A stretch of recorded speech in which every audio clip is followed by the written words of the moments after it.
এটা ক্ষণস্থায়ী, একটা চিরস্থায়ী।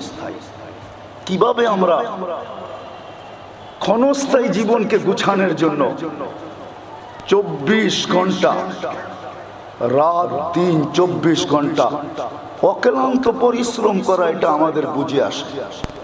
দেশ থেকে দেশান্তর হওয়া বুঝে আসে, মেক্সিকোর জঙ্গল পাড়ি দেওয়া বুঝে আসে, লিবিয়ার থেকে সমুদ্র পাড়ি দিয়া ইউরোপে ঢুকা বুঝে আসে, বরফের পাহাড় পাড়ি দিয়া তুর্কি হইয়া ইউরোপে ঢুকা বুঝে আসে, সারা রাত্র রোডে দাঁড়ায় থাকা বুঝে আসে। যেটা চিরস্থায়ী, চিরস্থায়ী যেটা, চিরস্থায়ী যেটা,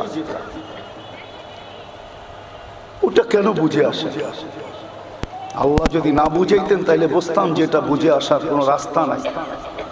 আল্লাহ তো বুঝাইছেন, নবী পাঠাইছেন, রসুল পাঠাইছেন, কিতাব পাঠাইছেন, কালাম পাঠাইছেন, আলেম ওলামা দায়িত্ব নিয়ে বুঝাইতেছেন।